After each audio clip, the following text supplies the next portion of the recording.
Today, I will read to you the famous storybook The Omen by David Seltzer.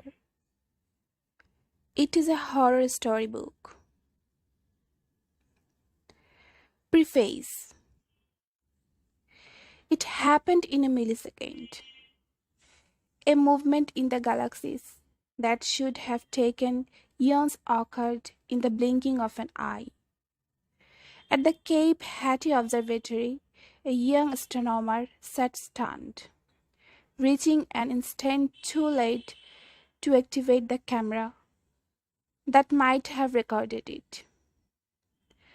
The splintering of three constellations that produced the dark, glowing star. From Capricorn, Cancer, and Leo pieces had suddenly flown, finding each other with magnetic certainty, melding into a pulsating galactic ember. It grew brighter now, and the constellations shuddered. Or was it trembling hands on the eyepiece as the astronomer struggled to stifle his confused cry? He feared he was alone with it. But in fact, he was not. For from the very bowels of the earth, there came a distant sound. It was the sound of voices, human, yet not, growing in vivid cacophony with the heightening potency of the star. In caves, basements, and open fields, they had gathered, midwives to the birth, some 20,000 strong, with hands joined and heads bowed. Their voices rose until the vibrating could be heard and felt everywhere. It was the sound of the Om, ringing upward to the heaven and inward to the pre-biblical core of the earth. It was the 6th month, the 6th day, the 6th hour, the precise moment predicted by the Old Testament where earth history would change. The wars, the turmoil of recent centuries had been mere rehearsal, a testing of the climate to determine when mankind would be ready to be led. Under Caesar, they had cheered while Christians were fed to the lions, and under Hitler, while Jews were reduced to charred remains. Now democracy were fading. Mind-impairing drugs had become a way of life. And in the few countries where freedom of worship was still allowed, it was widely proclaimed that God was dead. From Loas to Lebanon, brother had turned against brother, fathers against children. School buses and marketplace exploded daily in the growing din of preparatory lust. Students of the Bible had seen it too. The falling into place of biblical symbols that heralded the event that was now at hand. In the form of the common market, the Holy Roman Empire had risen. And with the statehood of Israel, the Jews had returned to the promised land. This, coupled with worldwide famine and the disintegration of international economic structure, demonstrated more than a mere coincidence of events. Clearly, it was a conspiracy of events. The book of Revelations had predicted it all. As, high in the sky, the black star grew brighter, the chant grew louder. and the basalt center of the planet reverberated with its power. Within the hollowed out ruins of the ancient city of Megiddo, the old man Bugenhagen could feel it and wept, his scrolls and tables useless now. And above him, on the desert floor, outside of the Israel, the night shift of archaeological students paused in their work, their dart shifters falling silence as the ground beneath them began to tremble. In his first class seat abroad, the 747 bounds from Washington to Rome. Jeremy Thorne felt it too, and routinely fastened his seatbelt, preoccupied with what awaited him below. Even if he had known the reason for the sudden turbulence, it would have been too late, for at that moment, in the basement of the Hospital Generale in Rome, a stone crushed the head of the child that was meant to be his. Chapter 1. At any given moment, there are over 100,000 people in airplanes in the sky. It was the kind of statistics that intrigued Thorne. And as he read it in the Skyliner magazine, he instantly cleaved the human population between those on the earth and those in the air. Normally, he was given to more serious musing, but on this particular flight, he grasped at anything to keep his mind off the uncertainty that he was heading for. What the statistic meant was that if suddenly the earth-bound population were to be annihilated, there would be over 100,000 of them left aloft, sipping martinis and watching movies, unaware that all had been lost.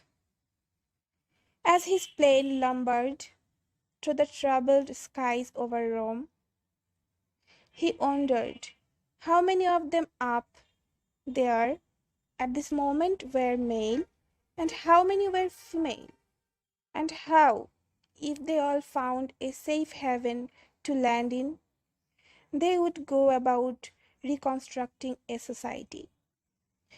Probably most were male, in the middle to upper economic bracket, which meant they would possess skills that were relatively useless if they returned to an earth where all the working men were gone. Managers with no one to manage, accountants with no one to account. It might be a good idea if a few plane loads of maintenance men and construction workers were kept aloft at all times so there would be ample muscle to begin again. Wasn't it Mao Zedong who said it?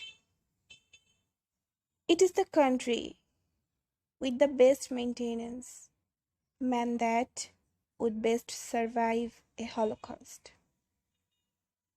The plate's hydraulics whizzed beneath his feet, and Thorne extinguished his cigarette, gazing out at the light dimly visible below. With all his travelling in recent months, this had become a familiar sight. But tonight, it brought anxiety. The telegram he had received in Washington was 12 hours old, and by now, whatever had happened was over. He would find Katherine fulfilled at last, in a hospital bed, nursing their newborn child, or in a state of hopeless despair at having lost it once again. Unlike the other two pregnancies that had ended after just a few months, this one had gone all the way to 8. And if this time something went wrong, he knew that Katherine would be lost. They had been together almost since childhood, he and Katherine. And even then, at the age of 17, her instability was plain. The haunted eyes, begging for someone to protect her, the role of protector suiting his needs as well.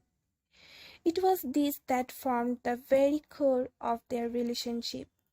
But in recent years, as his responsibilities began to extend far beyond her, she had been left behind, lonely and isolated, unable to cope with the duties of the politician's wife.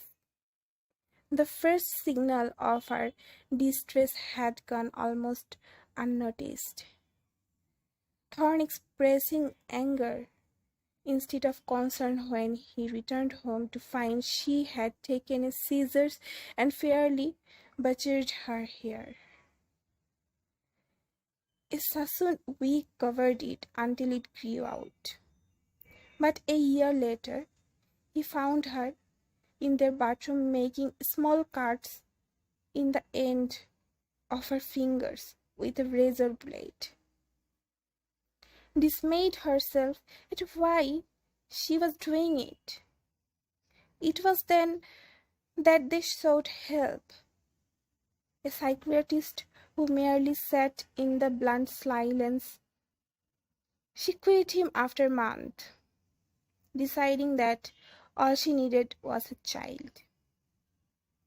Impregnation occurred immediately, and the 3 months of that first pregnancy were the best they had ever known. Katherine looked and felt beautiful, and even travelled to the Far East at her husband's side. The pregnancy ended in the lavatory of an airplane. Blue water washing away her hope as she cried. The second pregnancy took 2 years to accomplish and all but destroyed the sixth life that had once been a pillar of their relationship. The fertility specialist had pinpointed the right moment in her estrous cycle at a time of day that was difficult for Thorne to be with her, and he had felt foolish and used as month after month he left his office to perform the perfunctory mechanical task. It was even suggested that he masturbate so that his semen could be injected artificially. But here he drew the line. If a child were that important to her, she could adopt, but she would have none of it. The child had to be their own. In the end, one lonely cell found another, and for 5.5 months hope again bloomed. This time the pains began in a supermarket, and Katherine doggedly continued her shopping, trying to deny it until it could be denied no longer. It was a blessing, they said, because the fetus was impaired.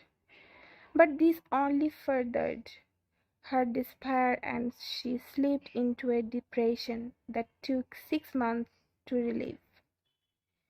It was the third time now, and Thorne knew it was the last. If something went wrong this time, it would be the end of her sanity. The plane touched down on the runway, and there was a spattering of light applause, an open admission that the passengers were delighted, even somewhat surprised, to have made it back down alive? Why do we fly? Wondered Thorne. Is life all that dispensable? He remained in his seat as others grouped for their carry-ons. Crashing toward the door, he would be VIP'd off, taken quickly through customs, into a waiting car. It was the nicest part of coming back to Rome, for here he was something of a celebrity.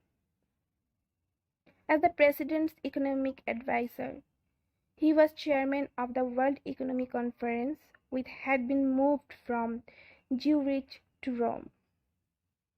The initial 4-week agenda had drawn on now for close to 6 months, and in that time, the paparazzi had begun to notice him. The rumor spreading that in a few years hence he himself would be a US presidential hopeful. At the age of 42, he was in his prime, having carefully paved the way for what now seemed inevitable. His appointment as chairman of the Economic Conference put him in the public eye, providing a stepping stone to an ambassadorship and a cabinet position, then probably elected office. That the man who was now President of the United States was once his college roommate was no hindrance. But actually, Thorne had done it on his own.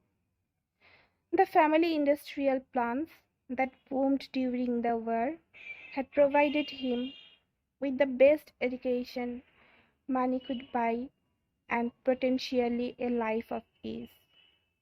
But at his father's death, he closed them down, defying his advisers in the vow never again to foster implements of destruction. All were is fratricide. It was Adlai Stevenson who said it, Thorne who quoted it, and in the interest of peace, the Thorne fortune multiplied. Real estate holdings involved into construction. Thorne becoming passionately involved with improving ghetto areas and dispensing small business loans to the capable and needy. It was this that made him unique, a gift for accumulating money and a sense of responsibility for those who had none. They estimate that his personal wealth was close to $100 million was unverifiable. And in the truth, Thorne himself did not know. To account would have meant to pause, and Jeremy Thorne was in constant motion. As the taxi stopped short in front of the darkened hospital general, Father Spiletto gazed down from his second floor office window, knowing in an instant that the man bounding out was Jeremy Thorne. The rugged jaw and graying temples were familiar from newspaper photos. The attire and gait seemed familiar as well. It was satisfying that Thorne looked every inch what he should. Plainly, the choice had been right. Drawing his robes around him, the priest stood, his enormous form dwarfing the small wooden desk before him, and without expression moved quickly to the door. Thorne's footsteps could already be heard below, entering, echoing as they moved vigorously across the bare, tiled floor. Mr. Thorne! Below him, Thorne turned, his eyes searching upward in the darkness. Yes? I am Father Spiletto. I sent you. Yes, I got your telegram. I left as soon as I could. The priest moved into a shaft of light and stared down the stairwell. There was something in his movement, the silence that surrounded it, that signaled all was not well. Is the child born? Asked Thorne.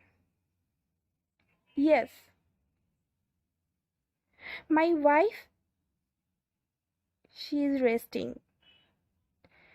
The priest was at the base of the stairwell now, and his eyes met Thorne's, trying to prepare him to soften the blow. Something gone wrong? Said Thorne. The child is dead. There came an awesome silence, the empty tiled corridors seeming to ring with it, as Thorne stood paralyzed, as though hit by a body blow. It breathed but a moment, whispered the priest, then breathed no more. The priest watched, unmoving, as the man before him walked stiffly to a bench and sat for a long moment, then bowed his head and wept. The sound of weeping echoed through the corridors, and the priest waited his turn to speak. Your wife is safe, he said, but she will be unable to bear another child. It will destroy her, whispered Thorne. You could adopt. She wanted her own. In the silence that followed, the priest stepped forward. His features were coarse but composed, the eyes filled with compassion. Only a trickle of perspiration betrayed the tension hidden within. You love her very much, he said. Thorne nodded, unable to find his voice. Then you must accept God's plan. From the shadows of a darkened corridor, an aged nun appeared, her eyes imploring the priest to join her. They came together, whispering for a moment in Italian before she departed, and the priest turned again to Thorne. There was something in his eyes that made Thorne stiffen. God works in mysterious ways, Mr. Thorne, and he held out his hand. Thorne, rising, was compelled to follow. The maternity ward was 3 floors up, and they took a back stairwell, an avenue little used and lit only by bare bulbs. The ward itself was dark and clean, the smell of babies renewing the sense of loss that throbbed like a hammer deep in Thorne's stomach. Moving to a glass partition, the priest paused, waiting as Thorne hesitantly approached and gazed down at what lay on the other side. It was a child, newborn, a child of angelic perfection, with thick black hair, tousled above deep-set blue eyes. It stared upward, instinctively finding Thorne's eyes. It is a foundling, said the priest. Its mother died, as your own child, in the same hour. Confused, Thorne turned to him. Your wife needs a child, continued the priest. The child needs a mother. Thorne slowly shook his head. We wanted our own, he said. If I may suggest, it very much resembles. And Thorne looked again, realizing it was true. The child's coloration was the same as Katherine's. The feature resembles his own. The jaw was firm. It even had the unique thorn cleavage in its chin. The signora need never know, implored the priest. And from Thorne's sudden silence, he took heart. Thorne's hand had begun to tremble, and the priest took it, infusing him with confidence. Is it a healthy child? Asked Thorne in a trembling voice. Perfect in every way. Are there relatives? None. Around them the empty corridors hissed with silence, a stillness so dense that it assaulted the ears. I am in full authority here, said the priest. There will be no records. No one would know.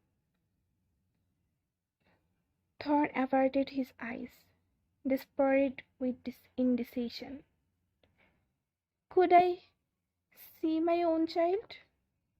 He asked. What's to begin? Implored the priest. Give your love to the living. And from behind the glass partition the infant lifted both arms toward Thorne's, as if in a gesture of desire. For the sake of your wife, Signor, God will forgive this deception, and for the sake of the child, who will otherwise have no home. Hugh's voice fell to silence, for no more needed to be said. On this night, Mr. Thorne, God has given you a son. In the night skies above them, the black star reached its apex, suddenly shattered by an angry blot of lightning.